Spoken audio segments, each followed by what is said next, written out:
Hey y'all, I got a treat for y'all by Sadron. And what's Young One? Young One. Okay.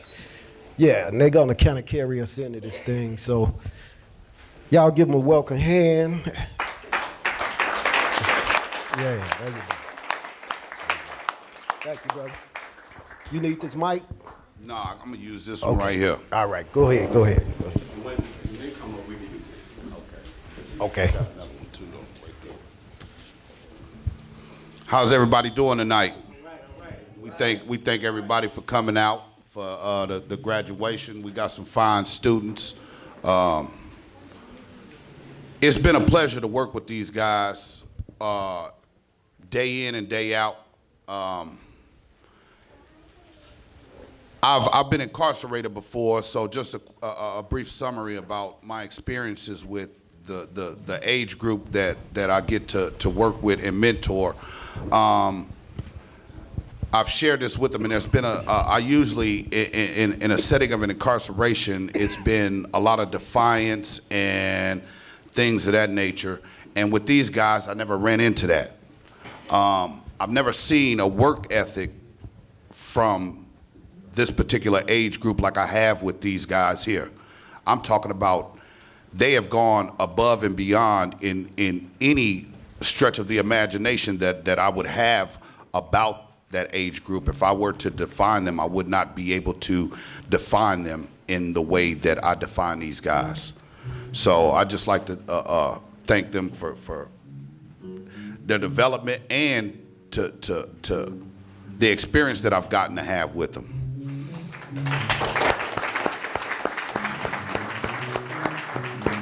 So once again, we thank y'all for coming out. This poem that I'm getting ready to recite right now is entitled Every Day.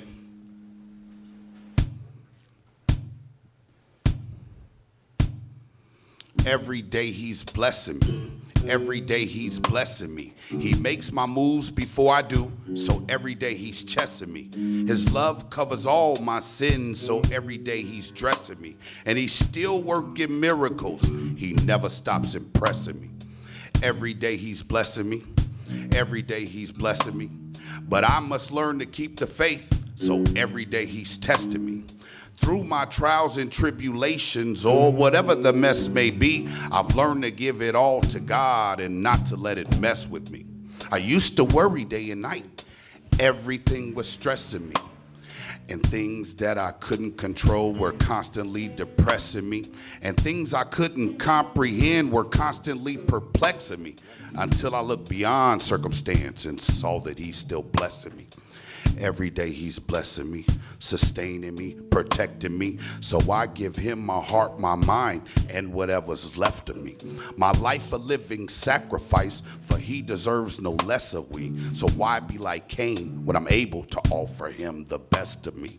Every day he's blessing me, advancing me, progressing me. And when my soul aches with pain, he soothes me and caresses me. Especially when ecstasy seems so far-fetched to me, 'cause Satan was all in my ear trying to suggest to me that I'm never gonna win. There's too many oppressing me, and the ones I called my friends betrayed me or neglected me. He tried to put a hex on me, but God swooped down and rescued me and subtly expressed to me that he's always been right next to me. You see, I had to die in him. He cardiac arrested me. Then he removed my wicked ways. He spiritually dissected me. Filled me with his Holy Ghost. He spiritually injected me. So now in him I live again. He blessed me by resurrecting me. So no, I'll never rest in peace. I'm only gonna fall asleep and wake up in my Savior's arms to live with him eternally. But until then, I worship him and give him praise aggressively. He expects of me no less of me, 'cause every day he's blessing me.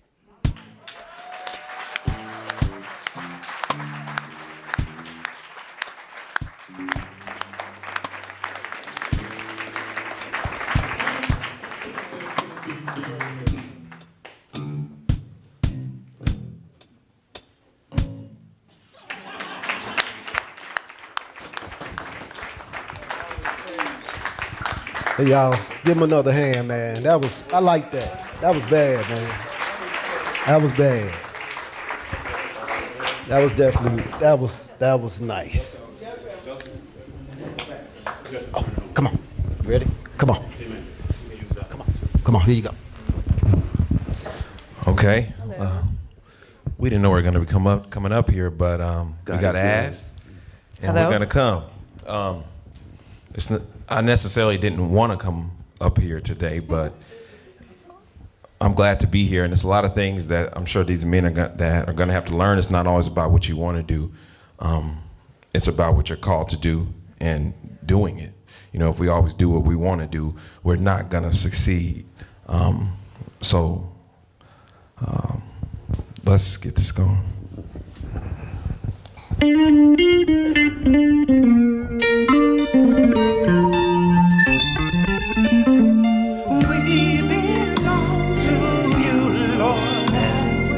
Worship you forever. There's no other power that can save a wretch like me. Nobody but Jesus, the Savior of the world. Nobody but Jesus, oh yeah, the Savior of the world. You saved my life. Now I walk with Christ. I give you full control. 'Cause nobody can do me like you can. Nobody but Jesus. Nobody. The Savior of the world. Savior of the world. Nobody but Jesus. Nobody knows. The Savior of the world. But Jesus. Lord, you called my name, yeah, and I'm so glad I answered. Now I'm calling your name, 'cause you're the great I am, Son of God. Nobody but Jesus, nobody but you, the Savior of the world. You saved me, you changed me, you made me brand new. Nobody but Jesus, the Savior of the world. You came inside, you made me alive, you changed my life with your sacrifice. Nobody but Jesus, nobody, the Savior of the whole entire world. Nobody but Jesus, the Savior of the world.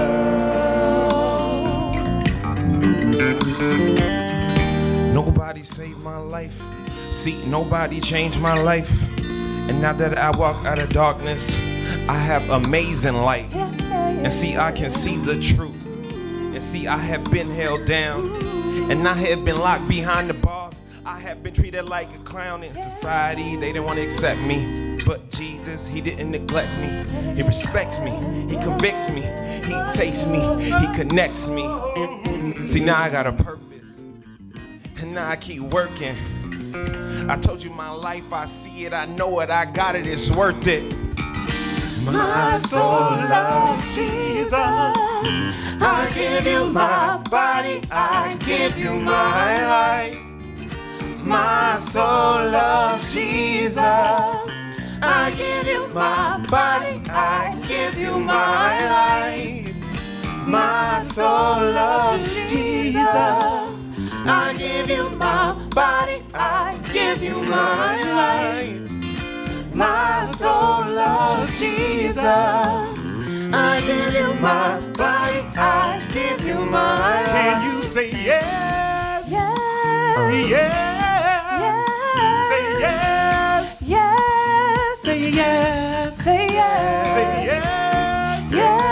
Say yes. Yes. Say yes. Yes. Oh yeah.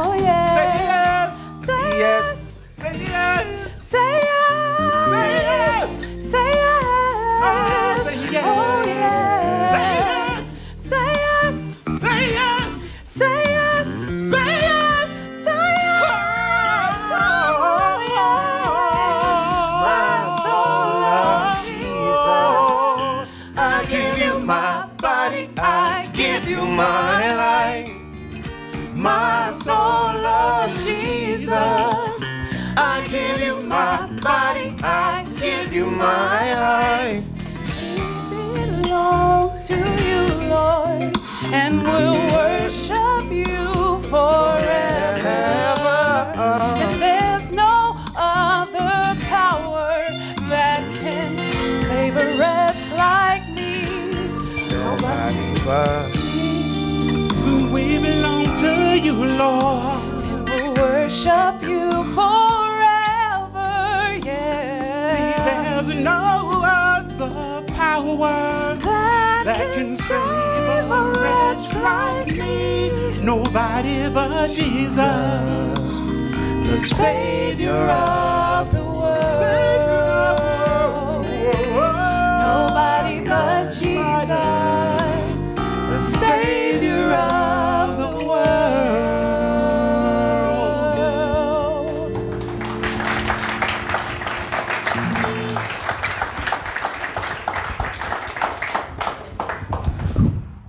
I guess y'all know we love Jesus, right? Yeah. We found nothing else to sing about in life. I've been everywhere, done a lot of things. I've been saved from death on so many occasions. Grew up in Inglewood in Chicago, and God has really saved my life in every way possible, physically and spiritually, mentally. So if there's anything for giving praise for life, everybody in here is breathing. You may not believe exactly what I believe, but none of us created ourselves. We were birthed into the world by a loving God. And I just pray that we can get rid of our differences, because differences come from the mind. Differences don't come from the spirit. We all have a spirit. We're all so uniquely and wonderfully made. We're all so alike, body, soul, and spirit. But our mind, our mental kind of separates us and messes us up. So I pray right now that God clears our minds and brings about a greater unity for the good of what this entire assembly of people are together for. You're here for a reason, to do something, to help one another. And if love ain't the foundation of it, then what is it? You know? I love y'all. One more, we done.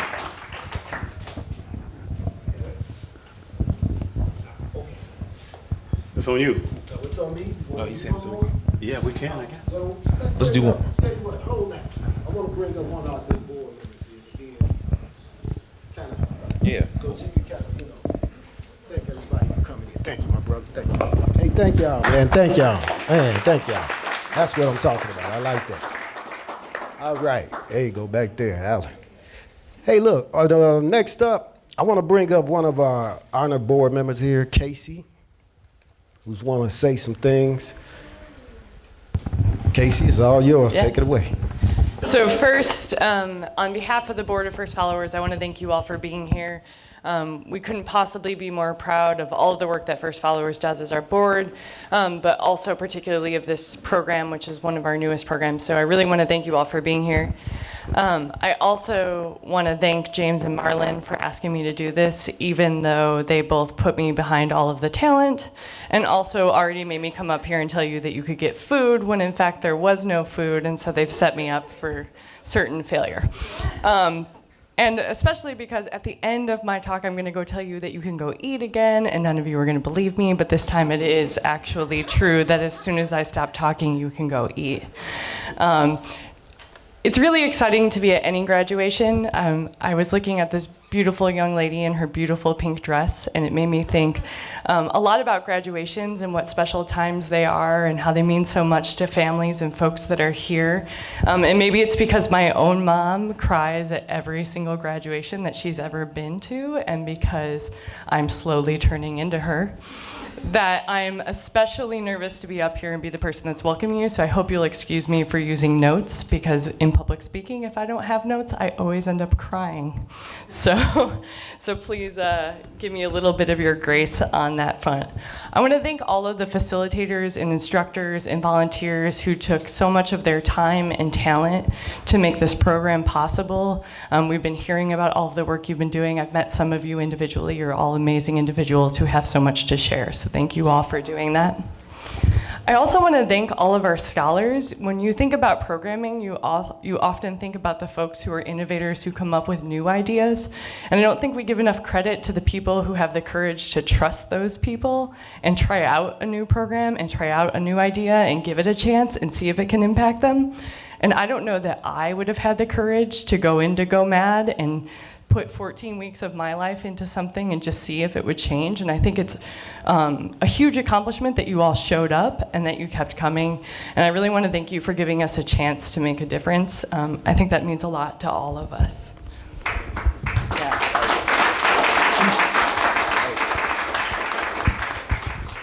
Programs like Go Mad are what make me really excited to be a part of FirstFollowers. They're just, I think we can all in this room agree that there just isn't enough out there that acknowledges that the folks who have somehow managed to persevere and come out ahead of a broken and unjust criminal, I don't want to say criminal justice system, let's call it a prison system, an incarceration system, that those folks who somehow managed to make it are the only ones with the knowledge and experience to lead us out of it. Amen. And yeah. I certainly don't have it, and I'm just so proud to be part of an organization where folks who know what they're doing are leading the way and who are helping us build a better and more just society. So this is a great program. I hope it continues. If you are like me and you're in this room and you're seeing all the great work that's going on and you're thinking, how do I fit? And why am I here? And you agree to give a really awkward welcome because you don't know what else you can do, I would really encourage you to reach out to James or Marlon or me or anyone else on the board. Other board members, can you raise your hand? We would be happy to help you figure out where you fit within this world of FirstFollowers and how you can make a difference. We're not going to be the folks leading the way. We're not going to be the folks coming up with solutions, but we can all play a part in making sure that programs like Go Mad go further. And with that, again, I just want to say congratulations. You all have done amazing things. This house looks awesome. I can't wait to see what it becomes going forward. I can't imagine all of the great things you all are going to do going forward. And with that, I promise I'm not lying this time. You guys can all go eat. This one here, this is another poem that I have. It's about being incarcerated and what it's like to be the one to be incarcerated. And sometimes when we don't have the experience of being incarcerated, we don't have the experience of being incarcerated. So I said that just to say that I tell a story from the perspective of an offender. Lost in a land of writers, profanity provokers, weed smokers, alcohol abusers, and cigarette igniters. Destined for that fiery furnace, the degree of Fahrenheit no one knows. If only someone could visit, return and tell, it'll be the place where no one goes. 106 bricks, every 6 stitch, elastic's missing. Plastic cup, plastic fork, wish this was a plastic prison. Got sent here on the last decision to a place where it's mass collision. In class, I didn't listen. Now I'm stuck in a concrete box looking out a window, making glass decisions. Worse off than my last condition. Got popped off before I passed the mission. Now I stay at where the hay at. Nightmares of white hairs. What a cold existence. Time froze in the system. No people, just numbers. Human horsepower, and the fence holds the victims. But one day, it'll be over. No more barbed wire and electric running through metal. Upon my release, I'll sigh, start her up, drop it in drive, and I'm gunning the pedal. Don't look back where the crook's at, and I ain't talking about inmates. I'm talking about the mates that ain't in. Start them all off in intake. See how they like it.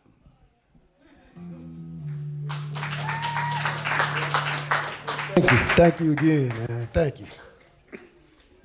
As somebody been in that position, I know exactly what you was looking at outside that glass. I hate that feeling, man.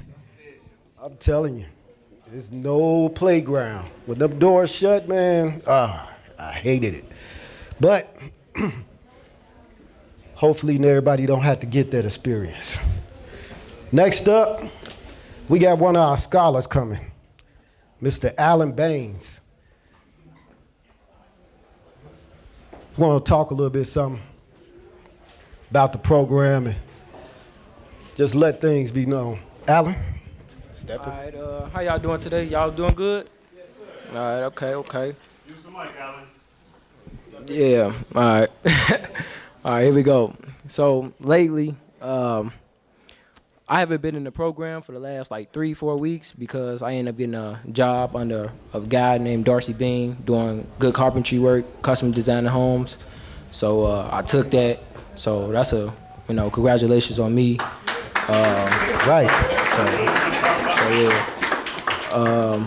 On behalf of that though, but this program actually taught me, but actually Marlon taught me how to get your credentials though. When you go in front of these people, they want to see what's on paper, that black and white. It's like child support. When you go in to see that judge, you want to see what's on paper, black and white, So by me knowing how to go get certified on my own, which I'm doing that now, and I'll just be like taking classes online to get certified for each class. Because what happened was I went to Parkland, and I know I got everything. I could pass the drug test. I got a driver's license. Everything else I could do. And I did not get in because my test scores wasn't accurate. So I took that. I was like, you know what? Don't even worry about it. See, because I'm the type of person that can go out there and get it out the mud, that can get certified and pay on my own. So that way I can have credentials. And guess what? You got to pay me now. I ain't got to go to Parkland. Ain't nothing going to stop me from getting certified so I can show you here. This what I got to the table. So that's what happened with Parkland. And my boss, or his name Darcy Bean, he's going to help me with that. And whenever I get done with the classes, he's going to reimburse me too. So that could be, also a good thing as long as I show him that I'm passing the classes and I'm getting the wallet cards, showing them. So that's another good thing. The program with the students, with us, and a lot of the, people we've been working with, as far as Marlon, James, Kiki, Miss Tammy with the schooling. It's been good. Oh yeah, Tiger with the investments. I got my investments going good. My man, give me some money. Not just yet. So yeah, other than that, though, it's whenever you want to do something and achieve something in life, there's always people to help you. What I've learned is, and I just had a birthday, which was on Valentine's Day. I'm 23 now. I'm getting old. It's a lot of people that can help you, but you just gotta, go out there and show them that you're willing to get helped and that you want it. Because, from being in Chicago, you just can't go up there, expect somebody to hand you something in your hand and then it's free. No, but there's people out there that see that you working real hard to get where you need to be in life, and they will help you. My boss actually, he gave me a car. He's like, here you go, Alan. Here. I see you trying hard. I see you working. Coming here at 7:30 in the morning. I'm going to help you out. So he gave me a nice Honda. So I took it. I was like, thanks. But he seen the dedication. He was like, you know what? You come here every day on time. I'm going to reward you. And then I bought my own tools and stuff. When actually I ended up coming across a 1989 Caprice Classic that I was going to get fixed up too. And Marlon's like, no, go ahead, don't start on that. Just get your tools. And as soon as I did that, I got my tools. He even gave me some other stuff. He gave me some tools too to help me out. So it's, you want to do something, but you can't do it yet. But you will get the chance to as time goes on. So actually, I have 2 cars now. So, but I can't get started on it just yet. But I will though. The more I keep working with them and everything, and continue doing homes and everything. So other than that, yeah, the program, get you where you need to be. So, yeah. Hey, thank you, man. Thank you. Thank you for that. Thank you. Man, that young man there. When you get rich, just remember me. Remember me. Remember I taught you how to do the investments, so. But that's a lot. That's a lot. That's a lot to go behind. That is a lot. That's a good blessing. Man, I'm proud of all y'all. You know, y'all some young guys, man, and y'all still doing it. Life has got a lot to offer y'all, and y'all not afraid to go get it, so keep it up. All right, next up, one of my favorite people, Mr. Aaron Amons. This guy here, I don't know what, first, hold on, before I bring him up here, I gotta tell y'all. Let's see, he was one of the first to talk about, you know, former incarcerated information here, and getting expungements done back in, when was that? How long you been doing that, Aaron? 2004, yeah, he was one of the first. Man, I don't know, long list. He's an alderman, community activist. Now, we can't officially endorse anybody because we're non-for-profit, but if we did, it would be somebody probably like Aaron Amons, but I can't officially do that, but I would if I could. So that's all I'm gonna say with that. Aaron, step up, man. All right. Yes, sir. Go ahead. You got that one, you got this one. I'm gonna take this one right here so I can sit this. Okay, either one. It's up to you. This one good to go. All right, so good evening, everybody.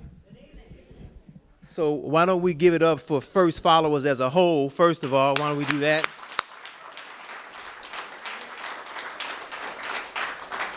So one of the things that helped me along this journey was writing, was poetry, spoken word, that type of thing, but indeed writing a lot to get stuff up off my chest. And so there's a piece that I did, I wrote a long time ago, and it's for Black History Month. It's called What is the Struggle? Because I was trying to figure out what is this struggle that I'm involved in. So, what is the struggle? It's recapturing the captives. Minds have been lost because they've adapted and adopted ideas and definitions that tell them what black is. So we get a whole month to rush and to discuss, but it don't lead us back to Africa. Let me start that again. Recapturing the captives. Minds lost because we've adapted and adopted ideas and definitions that tell us what black is. We get a month to discuss, so we rush, demanding holidays and a place on a bus that don't lead back to Africa. Putting men on pedestals that your enemies help you boost, so you stuck in a dream, and the chickens rarely come home to roost. On this sojourn, we hide from truth. Bombarded daily by the brainwash, but the Renaissance poets are the stain wash for the spots scattered throughout the hood. On special occasions, we all hold hands and the complacent tell you, it's all good. Somebody died for you. I said, yeah, I know. Martin, Malcolm, Medgar, and a bunch more too, but now, what that do? Even sinless, we still spiral into an abyss that's endless. Are we supposed to pretend this stealing of our souls wasn't done by so-called Muslims, Jews, and Christians? Oh, see, this must be mentioned because the most important thing stolen was your attention. Now, 12 minus 1 still leaves 11, and leadership ain't nothing with followers that's scared to go to heaven. Be it in your mind or a place in the sky, we all run from knowledge and ain't nobody rushing to die for what they believe in. Excuse after excuse is what they keep preaching. Do you know who you are? That you possess more energy than an atom bomb. Do you know you're a star? We scream progress because this month used to be a week, but that's why you're constantly told you're the meek, because the weak are fit to be slaves. Given dominion of the world, and this is how we behave, begging at an altar for forgiveness when we falter. Instead of coming at them in waves of consciousness, we indulge in nonsense, thus we perish while we breathe. Our children seethe with anger because they see us as hypocrites and cowards, so we beat them like the slave masters did us. We lie to them and destroy their trust like the slave masters did us. We feed them garbage like the slave masters did us. We give them no education like the slave masters did us, and then we fill them with the same fear that has captivated us.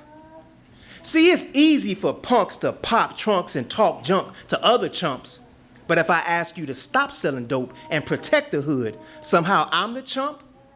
While the oil tycoons raise the price at the pump and sleep easy at night. But if I stick you up, then it's a fight. See, with our habitude, they figure, it'll take us another 50 years before we approach black the way we do nigger. Wow. You mean black is defined as void of power? And so where you think you've been given leeway, it's just a new way to reinforce inferiority. Sad and sullen is his story of our African memoirs. Why does this month only seem to remind me of deep scars instead of deep roots into Egypt? Because you've been clipped at the cerebral, tricked into thinking you're feeble. Did I say black also means evil? Listen, class. People are defined by culture, language, and a landmass. So worry of wrath from an illusion only contributes to your confusion and leaves you ignorantly defending an illogical conclusion. I said, who's in charge of your thought? That's the struggle.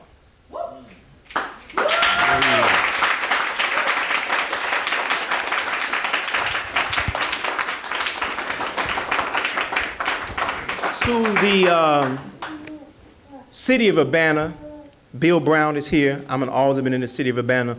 On behalf, I think, of FirstFollowers, we want to thank the city for contribution into FirstFollowers, a donation to help start the Go Mad program so that they could bring resources to the community to help the program get started. So we should give it up for the city of Urbana and the city council. And whoever that alderman was that was help push those things through, you know, like Bill. Also, I want to say to James and to Marlon, many of you don't know the history of this whole thing. When we were sitting down in this very place, started an organization called Citizens with Conviction, and then I got busy and started doing all kind of stuff. But Marlon and James in particular are two amazing individuals. Because it's one thing for you to have an idea, but for you to work that idea and turn it into something, now that's a whole nother ball game, right? And so when I watch Marlon, who's big on knowledge and information and solutions, and James' work ethic and chasing that scholarship, y'all should just give it up for them two individuals. How about we do that? All right?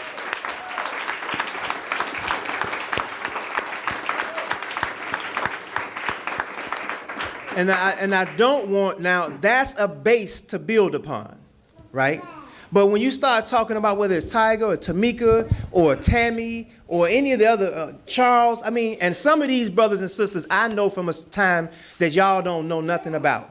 So when I look at Brother Charles, when I look at some of the people that I see that are part of this program who went from a whole different place from where they used to be to where they are now, FirstFollowers has got to be the biggest beacon of light in this community right now. And so again, I mean, I'm deeply moved by the work that all of you all are doing right now and going to school, getting the educations, and still being committed to the service here. So one more time for FirstFollowers, y'all. One more.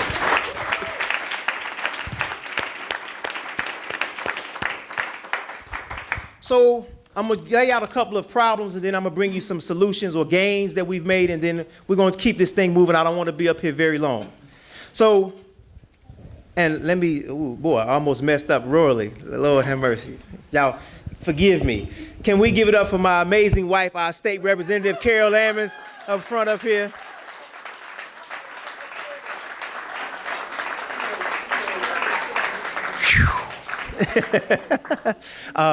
And my son, my handsome son, Amir is here. My other son, Deontay, who's trying to get in all the way in the circle. Y'all give it up for him, sitting up front as well. All right. So if I missed anybody else, I know y'all, this is not campaign stuff, but I am running for Champaign County Clerk. And there's a guy named Jordan Humphrey back there waving his hand. Y'all see him before y'all leave so y'all can help get involved in the campaign. All right? Yeah, that's okay to clap out. That's all right.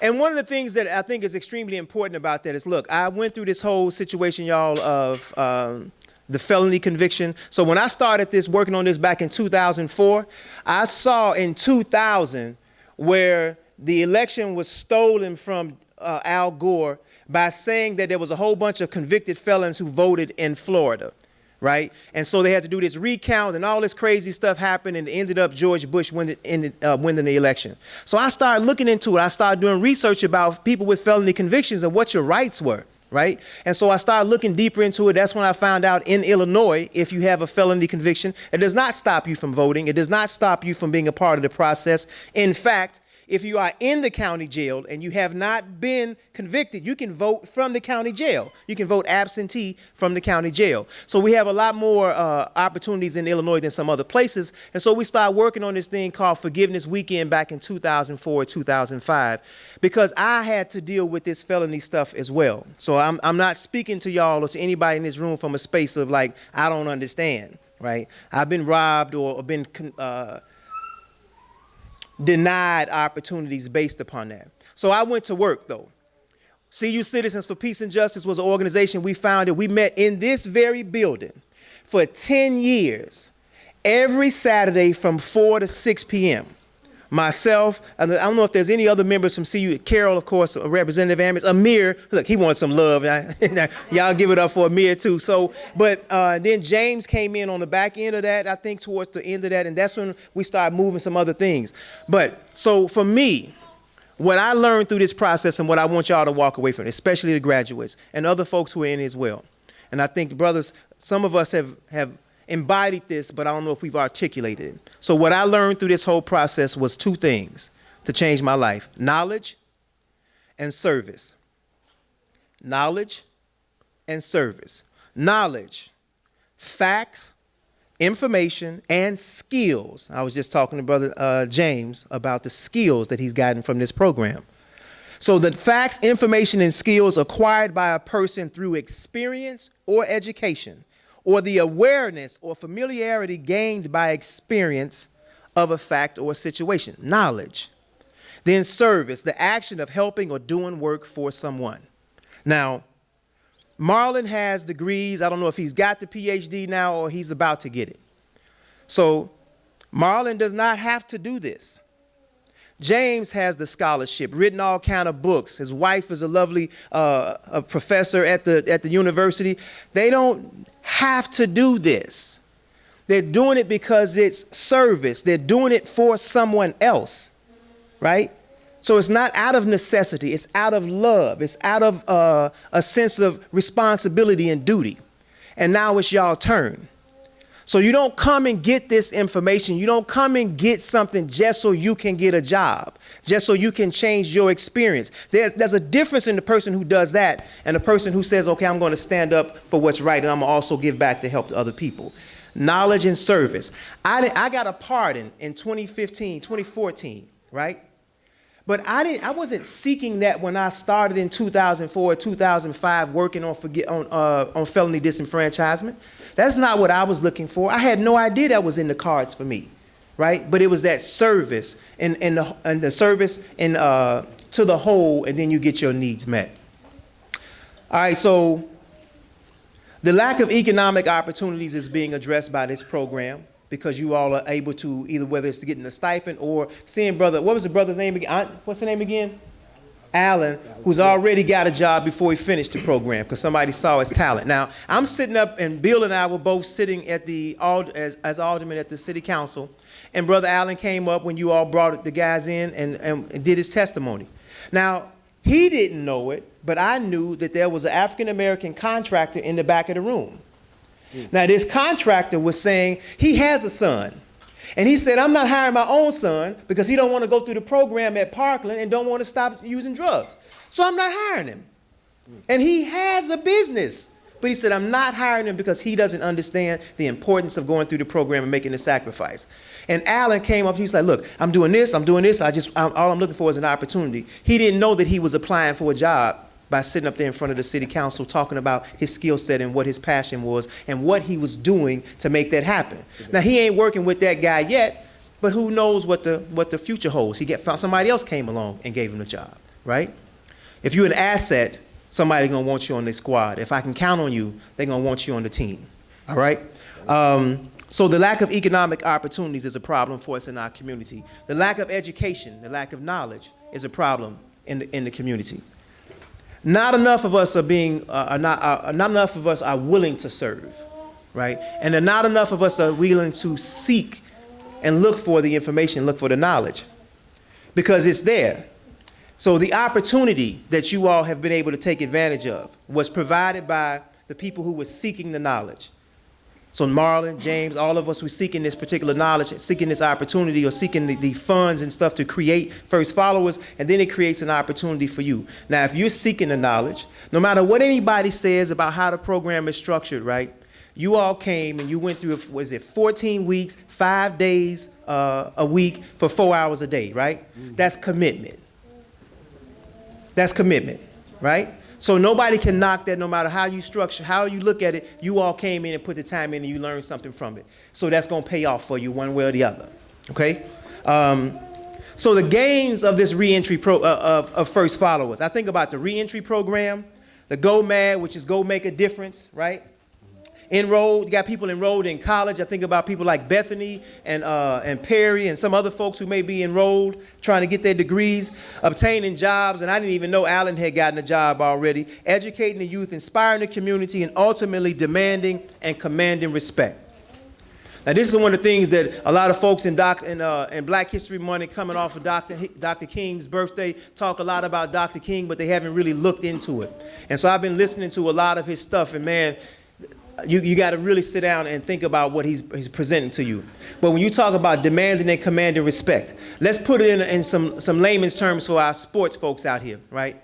Now, back in about 10 years ago when I first started going back to the court to try to hoop, I showed up over at the Arc with a referee shirt on, out of shape and everything, and they wouldn't let me play on the main court. They said, you should go play down there with the other guys, right?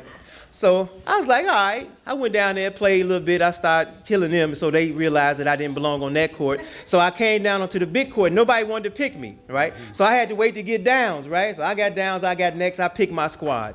Slowly but surely, they started to say, okay, wait a minute, A-Dub still got that jumper, right? And before, 3-4 months later, they picking me first now, because they know as soon as I come across half court, they got to guard me, because it's going up and it's good, Marlon, right? You know what I'm saying? But I had to prove that I could do that. And once I did, they said, hey, I commanded respect because I could show and prove. If you show and prove, then you command and you demand respect. Everybody got to honor it, right? Okay? All right, I'm going to try to move this along here. I don't want to keep us for a long time. It's your turn. It's y'all turn to continue straightening your backs up so no one can ride you into the ground.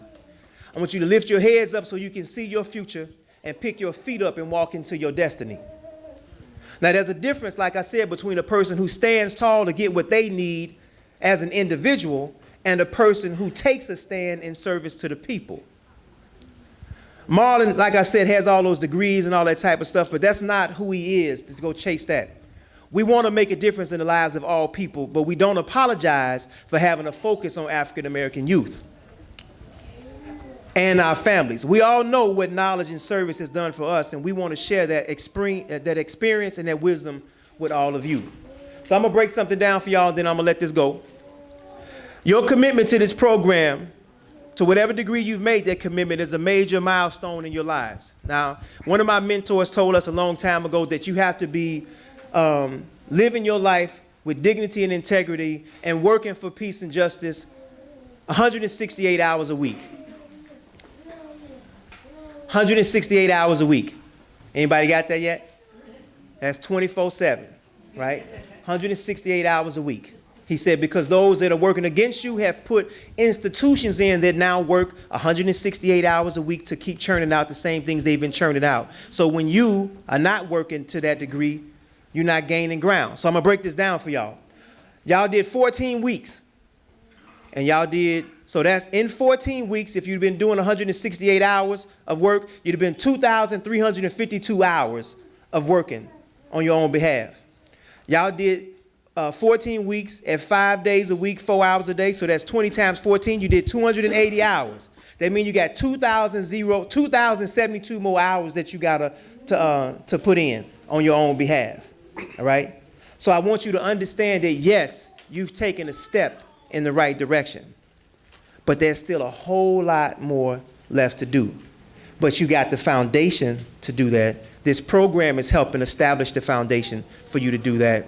And the community around you, look around. This is a lot of love and support in the community for this program. Whether it's at the city council level, it's volunteers, it's at the state level. People just want to see this shine.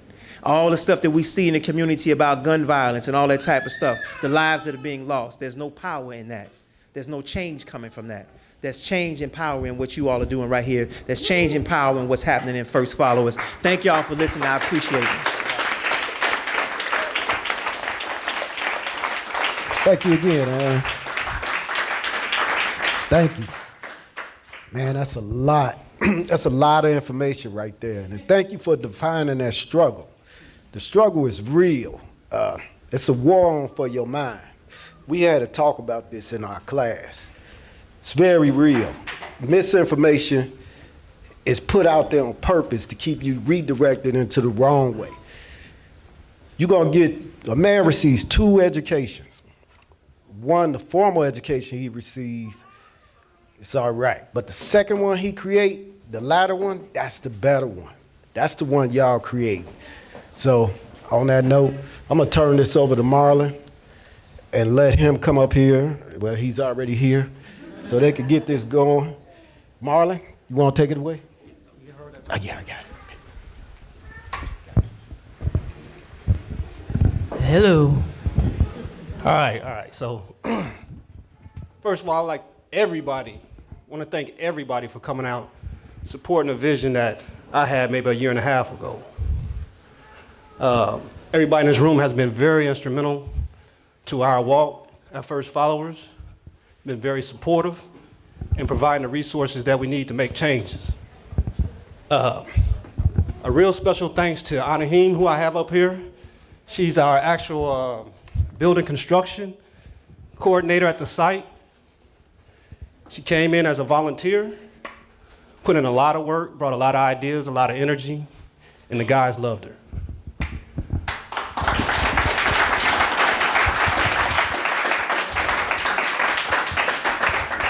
So she's going to share a few words about her experiences with the program, and then I'll also talk a little bit, follow up on some of that with the inspiration of where GoMad came from.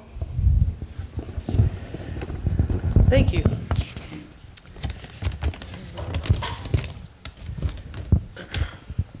Hi, I'm Anahim. I've had the pleasure to help teach the carpentry and construction part of the program. In the first part, we worked 1 day a week building some useful items for the house that was gifted by Antoine, including these lovely chairs. We made a table that was designed by the guys.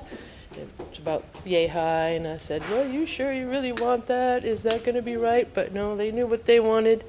They built it, and it turned out to be awesome. And then they built the chairs to go with it. So we've been enjoying them quite a bit.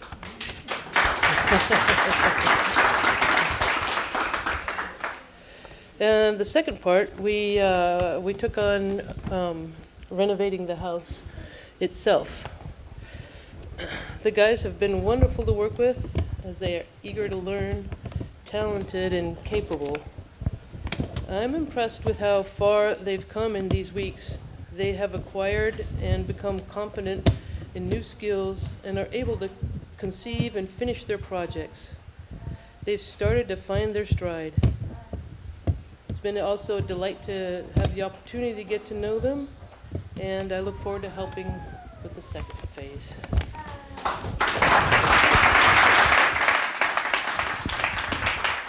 Thanks, Anahim. All right, so where did the inspiration from GoMad come from? So I know everybody in the Champaign-Urbana community, if you anything like me, you're probably sick and tired of hearing the thing about the gun violence in the community. Too many times you turn on the television and you hear about the problem that we have with gun violence in the community. I think it's a little oversaturated and overblown because that's not exactly what I see. Although I have had friends in the last year or so, actually a mentee, less than 6, 7 months ago that lost his life to the streets, but that doesn't define who we are. And too often, we're mischaracterized as being that. And when I say that, I mean the 18 to 24-year-old black man. And all the gold mask scholars, I would tell you, I see something in them that many people don't see in them. I know they have all the talent, the intellectual capacity to do whatever they want to do. It's the opportunities that are missing. So, what I was able to do, James and I, and the rest of the mentors, or first follower mentors, were to acquire some resources to kind of help give them those opportunities. And I know you all have been watching the PowerPoint presentation. 14 weeks has been a long time, a lot of work involved. From start to finish, we've had fun doing what we did. None of the guys could read a tape measure when they came into the class. None of them. But that's a fundamental that is easily taught once you roll up your sleeves and show somebody how to do it. So what I mean by that, a lot of times what I do at the university, Aaron talked about the degree that I'm seeking in College of Ed. I got maybe a couple more years left in that, but some of the things that I study is education, or the miseducation of the black men. You know, all of them. They'll tell you they all can read a tape measure now because somebody had to take time to show them, had to give them an opportunity, and not only show them what it means, but what they can use it for. Because these are some of the things, the restrictions that go along with us not having access and opportunity to employment or economic advancement. So there's a lot of work that went into this behind the scenes. Thanks, Sid. There's a lot of work went into this behind the scenes. So the first 6 weeks of the program, which started in October, or the first 8 weeks of the program, we were at Parkland College sitting in classroom. I wanted to make sure that they were going to get the education first. Because education is the key, because I know the importance of education and the benefits that it allows a person to go. And a lot of the guys, they might not know it or not, but I came from exactly where they're coming from. Yeah, I'm at the university, but that's not who I am, as Aaron mentioned. That's just a part of me. Who I am is exactly where they come from. Lack of opportunity, resources, and things like that. I do the education piece because I know it's important, and it gives me the credentials, like Alan mentioned, to get into spaces that I need to get into. And once I'm in those spaces, I'm more or less comfortable in those spaces, but I can take and grab whatever that's being said in that space and bring it into where I'm most comfortable from. And that's my community. Every day I see so many young black men walking the streets without the opportunities. And I think this whole thing about what do we do as far as gun violence in the community, provide opportunities. Each one of them, my scholars will tell you, I tell them every day, it's all on you. You have that intellectual capacity, you have the ability to do whatever you wanted to do. Don't let nobody tell you anything different. As long as they're gonna show up, have a work ethic, and put in the work, opportunities will find you. I tell them all the time, you just gotta be prepared, because once that door cracks, stick your foot in and run through it. And that's exactly what Alan did. And I'm sure the rest of the scholars are gonna do the same. So this is just a beginning. This is just a beginning.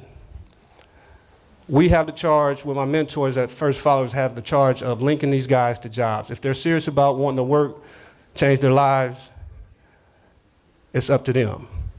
Like Aaron mentioned, this is just a start. We want to institutionalize this where we can get not only 10, but another 10 to come in after these guys. So I'm proud of the whole group. I'm proud of all the mentors, Tammy, Tiger, Miss Heather, I think she's gone, Charles. Everybody has has rolled up their sleeves and has some input in what we've done. And I'm just fortunate enough to have these guys because I'm learning. I've learned a lot because one of the things I also say is me being a little older than who they are, there's a generation gap. Many times we write our younger generations off too fast. So I've learned a lot. I learned a lot about the lingo. I learned a lot about the culture. And some of the things that happen today are similar to some of the things that we did when I was younger, but then there's some differences and idiosyncrasies to that as well. But that's all a learning process. So building a learning community and a family, because I always tell them, you know, each one reach one. Pick your brother up. Hold each other accountable. There's no big I's, no little U's. And they understand that. So, with that being said, I just want to give some special thanks outside of the mentors. We had 2 University of Illinois architect professors that have come in and kind of worked with us over the last 5 to 6 weeks. Anisha and Connor, who's here.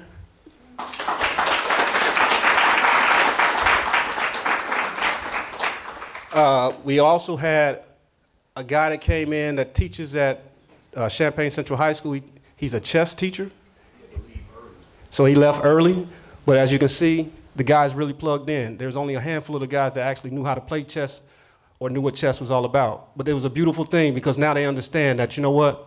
Life is a game of chess. And you gotta know how those pieces move and think critically and think in advance. Right? Let's see, who else was, and of course, the fundraising campaign that we had for this all to happen. Oh, my daughter got something stuck in her throat. But no, but honestly speaking, she, you know, that's my 15-year-old daughter. She's in high school, so she's been along for the ride as we go, because every time I come home, I have a story to tell. I'm telling all kinds of stories, because a lot of times I'm trying to get a better understanding. Right? I want to thank the board for supporting us on the vision. You know, when I first brought it to them a while back, they said, yeah, let's go for it. But it was the fundraising that really, really helped us on top of Aaron. Aaron believed in us. He's always believed in us. When we came and we wrote our proposal, we didn't get exactly what we wanted, but we got something. And like I said, given the opportunity, stick your foot in the door and run through it. And that's what Aaron provided for us, and we're gonna run through it, and we're gonna keep running through it. But I just want to thank everybody for coming out. And as we start to wrap up, there's a couple things that we want to do. Where's James? All right. So we're going to start the ceremony piece of this and congratulate and celebrate those who have earned it.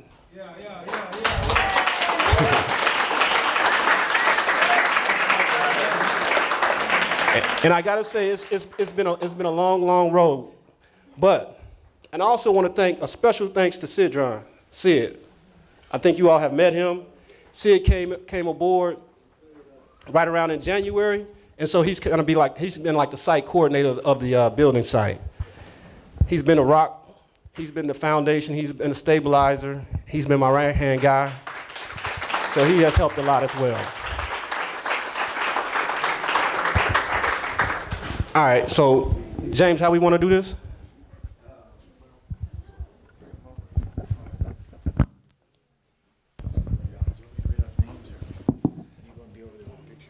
Yeah. Yeah, he's ready. You gonna hand them out? Yeah, I can do that. All right, so let's have a round of applause for the scholars. And Aaron, I'm wondering if you would come up here, and so we're going to ask you, we're going to do this like a graduation, right? So you're going to you come up here, we'll give you your certificate, shake hands, and then you can go and stand in front of the banner with Marlon and get your graduation picture. All right? And you also get your shirt. Okay. All right, so let's start. Kiama Smith.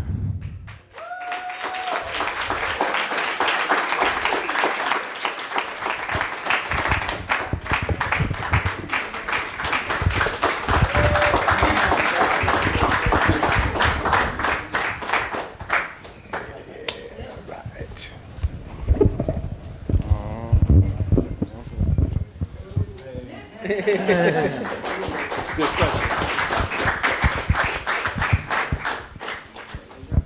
Andre Gordon.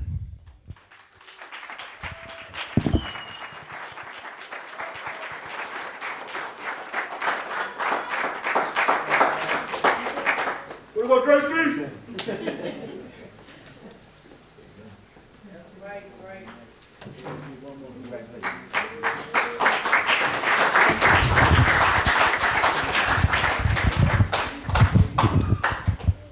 London Taylor.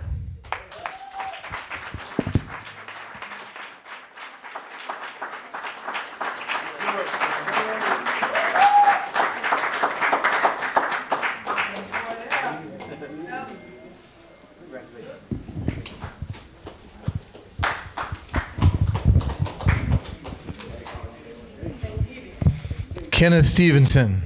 Kenny.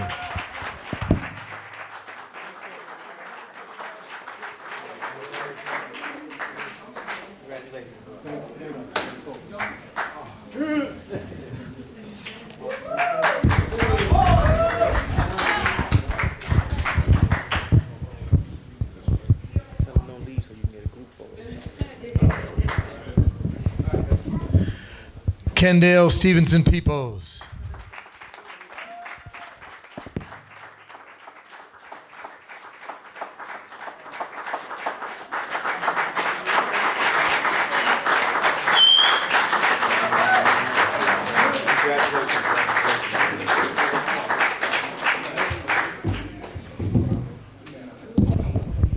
Alan Baines.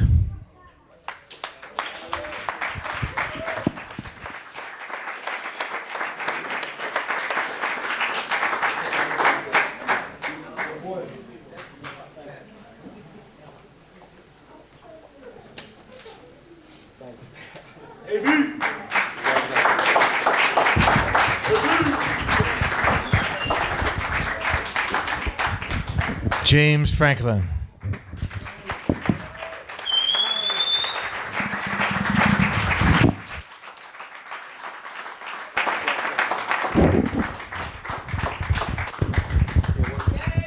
All right, I got two more things I want to do here. First, I want you all to come up and do a group photo, but before we do that, we got to have one more vote of thanks. And I think the real pivot in this entire course, the person who made this course happen from start to finish, is Marlon. And I'm sure the scholars will agree. Who is it that's coming 7, 8, 9 o'clock in the morning, dragging you all out of bed, coming to pick you up at 11, driving you here, driving you there, taking you to get your driver's license, taking you to do whatever needs to be done? There's no limit on his commitment to this program. So give him a standing ovation. Give him a standing ovation. Got you.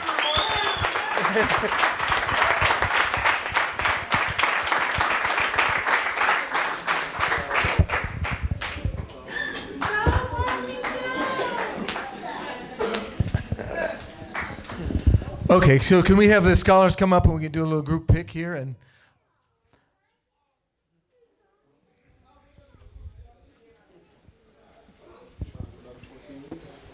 Are you in this group pick, Jam? I'm coming. I'm just gonna give everybody. So I think we can. Okay. All you scholars that got your diplomas there, now make sure they go up on the wall someplace safe. Hold on to them, because as you accumulate more and more and more awards, you're gonna use it as a part of your resume. So make sure you take care of that now. Is that everybody? Who else spoke there?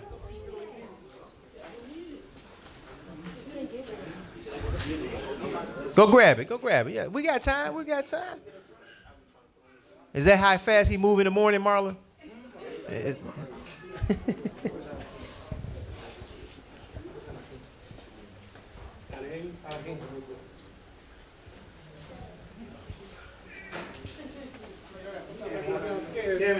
Yeah. Somebody gonna have to take a knee, man. Yeah. There y'all go. Leadership. Yeah, make sure y'all tell Lightbulb and the rest of the boys, Petey and them over there, that Marlon was shedding a tear up here. He was. First followers, give it up, y'all.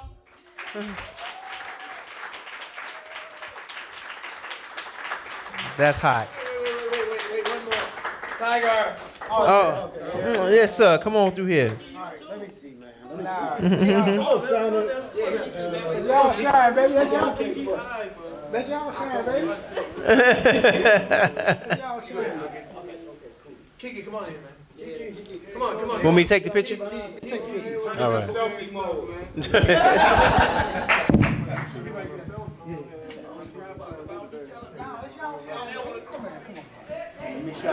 Wait, you know what? I can get on this side. Come right here. It look like I got 2 heads. One. Nobody's gonna see it. Got it? That's like clapping up, y'all. Big smile. All right, I got it. All right, yeah. All right.